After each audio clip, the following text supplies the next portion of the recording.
Hello.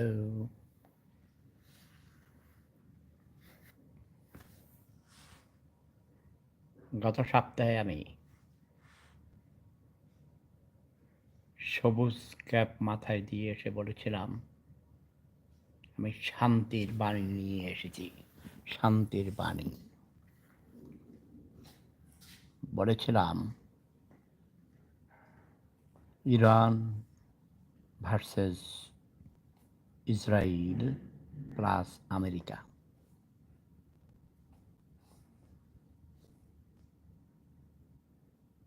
এই যুদ্ধের শান্তি চুক্তি হবে, মানে যুদ্ধবিরতি হবে। হয়েছে, তাই না? ইয়াস। আজকে আবার আমি সবুজ টুপি পরে এসেছি।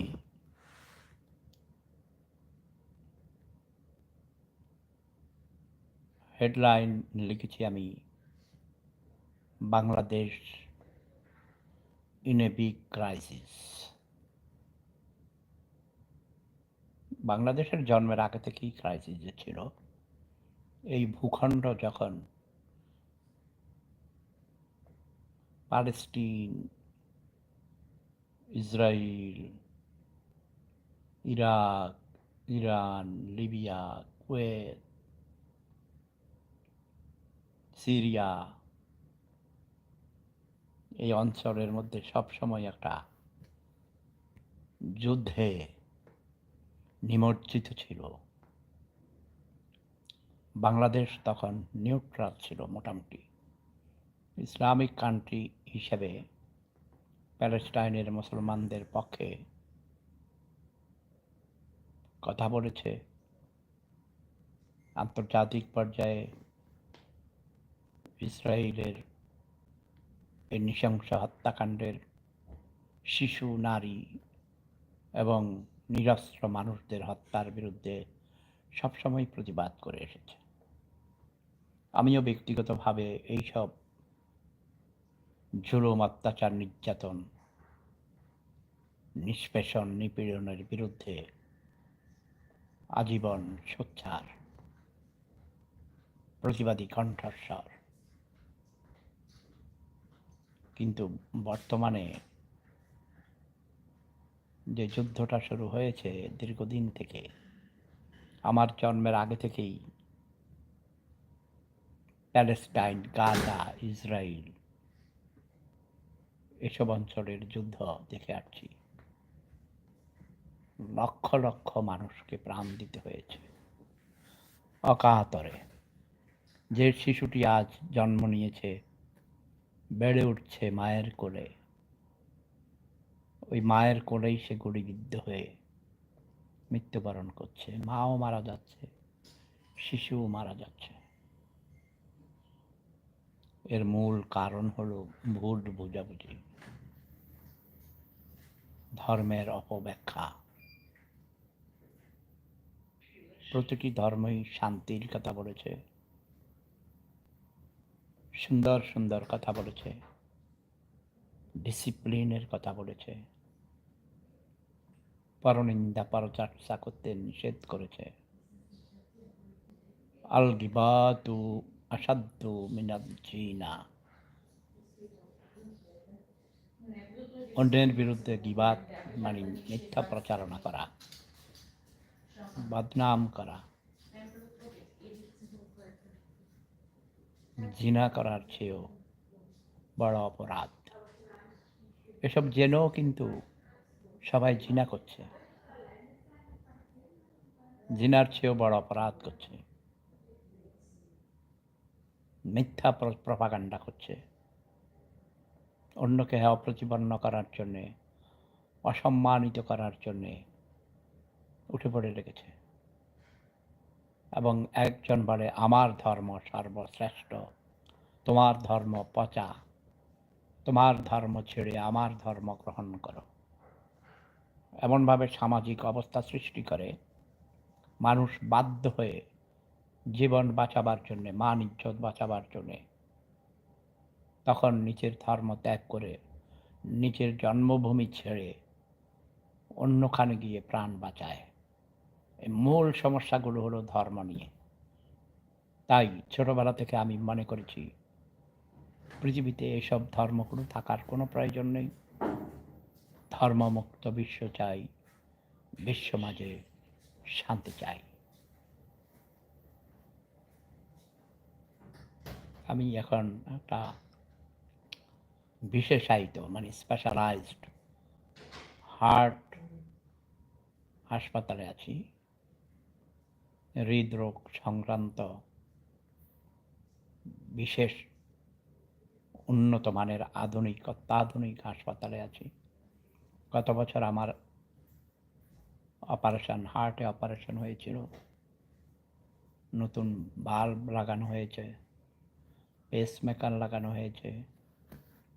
তারও ৩-৪ বছর আগে স্টেন্ট লাগানো হয়েছিল। সব কিছু মিলিয়ে আমার হৃদয় ভেঙে টুকরো টুকরো হয়ে গেছে। তোমরা তো এখন বলবে, কচি কচি সুন্দরী তরুণীরা তোমার হৃদয় ভেঙে টুকরো টুকরো করে দিয়েছে। হ্যাঁ, তা অবশ্য ঠিক। কারণ আমার কোটি কোটি বান্ধবী আছে, তারা অনেক সময় আমাকে ছ্যাঁকা দিয়েছে। ছ্যাঁকা খেতে খেতে আমার হৃদয় ভেঙে গেছে, হাড় টুকরো টুকরো হয়ে গেছে, বিদীর্ণ হয়ে গেছে। তো বলো, দেশের অবস্থা বলো, বাংলাদেশে এত সমস্যা কেন, ক্রাইসিস কেন, অভাব কেন, পলিটিক্যাল স্ট্যাবিলিটি নেই কেন, আনস্টেবল কেন, অস্থির কেন মানুষ? সব কিছুর মূলে হলো অভাব, অর্থনৈতিক অভাব, ইকোনমিক ক্রাইসিস। পেটে ভাত না থাকলে মানুষ চুরি করে, ডাকাতি করে, খুন করে, লুটপাট করে, দুর্নীতি করে, ঘুষ খায়, চাঁদাবাজি করে। আমাকে আজকে কয়েকজন টেলিফোন করেছে, বাংলাদেশ থেকে মেসেজ পাঠিয়েছে, বলেছে, দাদা বিএনপি, বিএনপিকে থামান, বিএনপি চাঁদাবাজি করে, লুটপাট করে, ধর্ষণ করে, হত্যা করে। ভিডিও সহ অনেকগুলো দেখিয়েছে। বৃহত্তর কুমিল্লা আমার বাড়ি, এবং কুমিল্লায় দেবিদ্বারে আমার শ্বশুর বাড়ি, তার পাশে মুরাদনগর উপজেলাতেও আত্মীয় স্বজন আছে। তো সব কিছু মিলিয়ে এই যে মুরাদনগরের একজন 2 সন্তানের মা, হিন্দু তরুণী, সম্ভবত তার বয়স 35-36, মানে বিলো 40 হবে। এই ভদ্র মহিলাকে একজন হাজি সাহেব, সদ্য হাজি করে এসেছেন, হাজি হয়ে এসেছেন, হজ করে এসেছেন। এসব কথা বলতে লজ্জা হয়। সে নারীকে গভীর রাতে তার বাড়িতে গিয়ে জোরপূর্বক তাকে ধর্ষণ করেছে। তমিজউদ্দিন সেই ভদ্রলোকের নাম, হাজি তমিজউদ্দিন। তার বয়সও অ্যারাউন্ড 40 হবে, 40-র নিচেও হতে পারে। এই ভদ্রলোককে অ্যারেস্ট করা হয়েছে। আমি ইন্টারিম গভর্নমেন্টের, অন্তর্বর্তীকালীন সরকারের প্রধান উপদেষ্টা, শান্তিতে নোবেল পুরস্কার বিজয়ী প্রফেসর ডক্টর মোহাম্মদ ইউনূস সাহেবের দৃষ্টি আকর্ষণ করছি, এবং সংশ্লিষ্ট যারা আছেন সবার দৃষ্টি আকর্ষণ করছি। আমি এর দৃষ্টান্তমূলক শাস্তি চাই। এটা আমার একার কথা নয়, বাংলাদেশ শুধু নয়, পৃথিবীর নিপীড়িত, নির্যাতিত, অধিকার বঞ্চিত, পিছিয়ে পড়া জনগোষ্ঠীর প্রতিটি মানুষেরই অন্তরের কথা। মানুষের জানমাল এবং ইজ্জত সম্ভ্রমের যদি গ্যারান্টি না থাকে, নিরাপত্তা না থাকে, তাহলে সেটা কোনো রাষ্ট্র হতে পারে না, সেটা ব্যর্থ রাষ্ট্র। মাননীয় প্রধান উপদেষ্টা প্রফেসর ডক্টর ইউনূস সাহেব, দয়া করে এই ব্যাপারগুলোতে আপনি অত্যন্ত গুরুত্ব দিবেন। এই ব্যাপারগুলোকে আপনি বেশি বেশি কঠোরভাবে যারা দায়িত্বে আছে তাদেরকে দায়িত্ব পালন করার জন্যে নির্দেশ প্রদান করবেন এবং সেটা দেখবেন, খোঁজ খবর নেবেন যে সেই সব দায়িত্ব তারা পালন করে কিনা। স্বরাষ্ট্র মন্ত্রণালয়ের দায়িত্বে যে উপদেষ্টাকে দেয়া হয়েছে, তিনি আপনার বাণিজ্য ডুবাইছেন, আপনার সরকারের বাণিজ্য ডুবাইছেন। তিনি স্বরাষ্ট্র মন্ত্রণালয় পরিচালনা করার মতো তার যোগ্যতা আছে বলে আমি মনে করি না। আমি আশা করব দ্রুতবেগে আপনি নির্বাচন দিয়ে কেটে পড়ুন, কারণ আপনি ব্যর্থ হয়েছেন রাষ্ট্র পরিচালনায়। আপনার এই টিম ব্যর্থ হয়েছে। কাজেই দেশের মানুষের শান্তির কথা বিবেচনা করে আপনি অনেক পুরস্কার পেয়েছেন, আর পুরস্কারের আশা ছেড়ে দিয়ে দেশকে সুন্দরভাবে পরিচালনা করার জন্যে চেষ্টা করুন। যারা অভিজ্ঞ আছে তাদের কাছ থেকে আপনি সহযোগিতা নিতে পারেন। সবাই মিলে আসুন আমরা এদেশের সকল সমস্যার সমাধান করার চেষ্টা করি। দেশের মানুষকে নিরাপদে বেঁচে থাকার জন্যে সুযোগ করে দেই। প্রেম ধর্ম সেরা ধর্ম, লাভ ইজ পাওয়ার।